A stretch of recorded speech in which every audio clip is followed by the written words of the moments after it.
This is Sal here, and I have Dr. David Agus visiting the office, and I want you to introduce yourself because you have kind of an interesting life. Interesting life is scary, but I'm a professor of medicine and engineering at the University of Southern California. I treat cancer patients, and I have a lab that looks at new ways and technologies to understand and treat cancer. And that's what's really interesting, the fact that you're a professor of both medicine and engineering, and I guess that's kind of what we're going to touch on a little bit here. Yeah. And so this is clearly a picture of eggs. Why are we looking at eggs? Well, I gave you those eggs, and I put them in your office, and I said, come back in 3 weeks, what would you have? If they would go bad. I'm not putting them in a fridge, I'm assuming. You'd have a rotten egg. Exactly. But if I was clever and I changed the temperature of your office to 99.5 degrees Fahrenheit, and I rotated those eggs 3 times, it has to be an odd number, then at the end of 3 weeks, I'd have a chicken.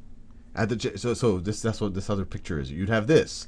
So you could either have a rotten egg, so this kind of crazy mess, smelly thing, or you have this cute, adorable chicken. Although they call babies chicks. Chicks, a baby or chick, yes. Yes, and so a small change in temperature and gravity goes from chaos to order. Right. And so we're going to talk in a minute about cancer and all the chaos that's involved with it, but realize that egg, I changed the temperature and the gravity, and I went from chaos to order.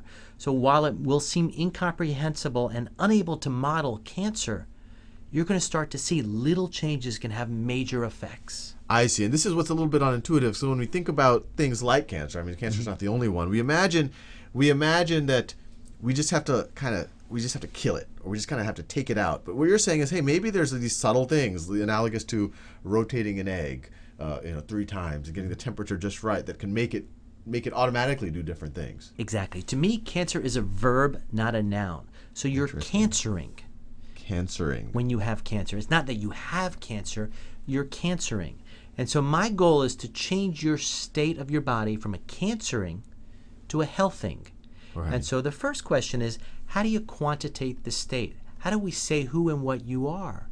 And so technology is giving us the opportunity to do that as we go forward. Right. I just want to get my head around that, because that's just, you never hear that word, cancering. Right. I think you've probably invented that word, so, or healthing. And it's from the ideas, once again, when I imagine cancer, I think this is the way most researchers think about cancer, is this set of cells that have just gone berserk, and you have to remove them or kill them somehow or stop them from spreading. And what you're saying is, no, there's something going on systemically in your body that is cancering. It's allowing the cancer to thrive. That's it. So your first definition of something you have to cut out, a different organism, that's bacteria. Right. That's an infection, right? So it's something from the outside comes inside of you. I give you the right antibiotic. It doesn't care if you're a man or a woman, you're 6 feet or you're 3 feet. If that antibiotic targets the bacteria, it goes away. Right. The difference in cancer, it's your own cells that have gone a little bit crazy. Right. And so we have to change the interaction of the body and the cells in order to make that patient better. Right. Very different than something without. This is within. I see. I'm just, there's all sorts. It's fascinating because there's all sorts of parallels in I guess everyday life, depending on what you believe. But some people, if there's crime in an area, there's one point of view that you need to police it. You have to arrest all the criminals. But then, hey, maybe the criminals keep coming because there's certain environmental factors. Maybe there's just a lot of poverty and there's lack of education and there's so you're saying, hey, let's look at the things systemically as I'm opposed saying to just put some lights in the area. Yeah. Put some police driving by. Then all of a sudden, the crime level goes down. Right. It's not just about arresting the criminals. Exactly. It's about preventing. Let me tell you about a right. clinical trial that was done a couple years ago. It's the coolest clinical trial. Yeah. And they took women after optimal therapy for breast cancer. And these were women who were premenopausal, so right. really aggressive breast cancer. Right. Half of them, after treatment, got placebo, and half of them got a drug that builds bone. Interesting. So let me write this down. So this is breast cancer. So these are people. These are young women with breast cancer. Right. And so... and half got a placebo, which means just like a sugar pill. Sugar pill. And that you give that to patients just to make them think that they might, because sometimes the psychological impact might be And this was something. ethical, and it's very important to talk about whether it was ethical or not. It was ethical Right. because they already got their treatment for breast cancer. Right. And normally in those women, we just wait and hopefully they're cured, and we see if it may recur. Right. So in those women, we divided them into half, and Right. half we gave this pill that was a Right. placebo, Right. and half we gave a drug for osteoporosis that builds bone. Osteoporosis. You say, why are you wasting someone with breast cancer's time by giving him a drug that targets bone? Right. The reason is breast cancer metastasizes to bone. And metastasizes, spreads to bone. That's when cancer just goes. That's right, it goes to the bone. It likes the bone. Right. So the argument, if I change the soil, the seed won't grow. So remember, when you have a garden, you can either give fertilizer or make that soil so the tomato plants love it. Right. And so that's what we're doing here. We're making the bone different. Right. And so once again, this is system thinking is that before, if you have these breast cancer cells that are just growing, the view is, hey, let's irradiate them. Let's slice them out. Let's get chemicals that'll be toxic to these cells and kill them. What you're saying is cancer really starts to become a real negative once it spreads. And what you're saying is let's keep it from spreading where it's most common to spread, which is in the bone. So before the bone drug, the cancer spread, the cancer could kind of take root in the bone and then start spreading and metastasis. This is what metastasis is. And instead, you're saying maybe if you have this special drug, this osteoporosis drug, it makes the bone that much stronger and less susceptible to this type of thing, and then it just that won't be able to happen. Exactly. Right. Fascinating. So at the end of that trial, the cancer recurrence was reduced by 40%. Wow.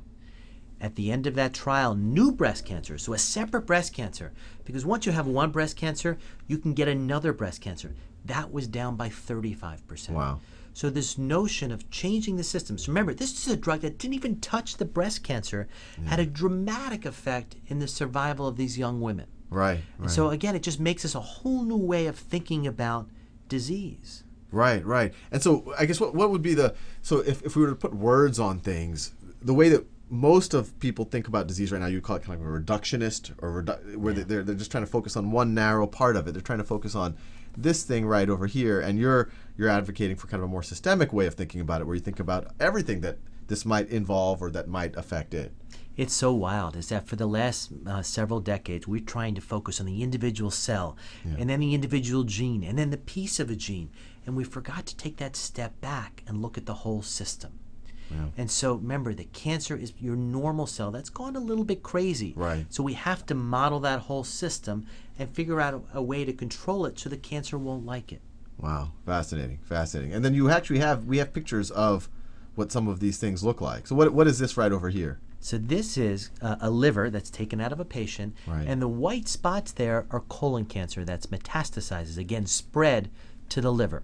Right. So it's a cancer that grew up in the colon, and at some point it was able to spread and kind of liberate itself and then attach onto the liver, and that's what it's metastasized to the liver, and now it's kind of growing in this. It looks, at least from this picture, kind of a cauliflower-like shape. Exactly. And then if I showed this to a surgeon or someone who normally operates on livers, they would know right away, hey, that looks like colon cancer gone to liver. Right. And if you look at the next picture on the right, that's colon cancer inside of a lymph node under a microscope. And these are the lymph. Those are the normal lymphs. And this right here is the colon cancer? Exactly. Okay. And so any pathologist would look under a microscope and they would make a diagnosis. Say, hey, this looks like colon cancer gone to the lymph. Right. And on the bottom is a different way of looking at cancer, which is a CAT scan. Right. So this is basically a three-dimensional X-ray where I took a slice right in the middle of that person's body. Right. And those translucent areas in the middle there are colon cancer metastases. Those darker areas, yes. Yeah. Okay. And so what's amazing is... That's in their liver. Colon cancer looks a certain way. Right. In the lymph node, in the liver, on a CAT scan. Right. And it always looks that way. Right. The body doesn't care what the underlying genetics are because the genetics are dramatically different patient to patient to patient. But it always looks the same. I see. So somehow evolution is selecting out for phenotype, which is what things look like, not necessarily for genotype. Which is the DNA that makes up what they are. Right. And so we're focusing on genotype. And genotype is very important, and it's going to give us some understanding over time. But we have to also take that step back and look at the phenotype and look at what it looks like and trying to change those interactions.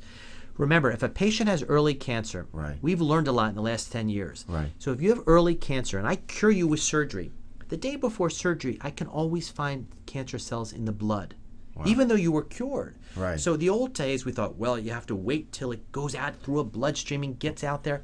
That's wrong. Right. It's can it live outside that original organ? I see. So there's someone who's cured or they're not cancering right now, and there is actually cancer in their blood.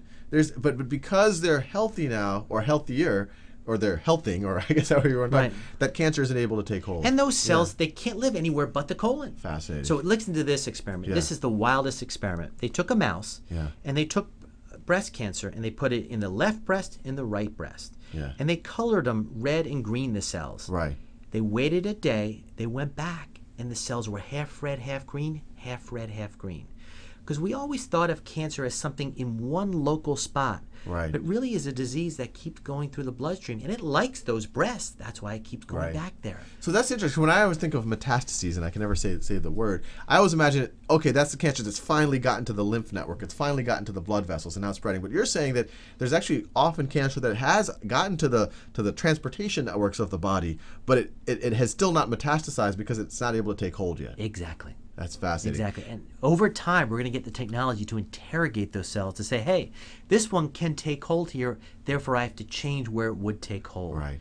We're just at the beginning of that technology that's going to change everything. And the reason why we're looking at these, the fact that colon cancer starts in the colon, and this is how it looks when it spreads to different parts of the body. What you're saying is that we shouldn't maybe be so fixated on just the DNA of colon cancer, because it can be very different from one patient to the next, but maybe on the kind of its macro behavior, its phenotype, how it looks and how it behaves, and that way we might be able to, it'll give us clues maybe on how we can change it. Exactly.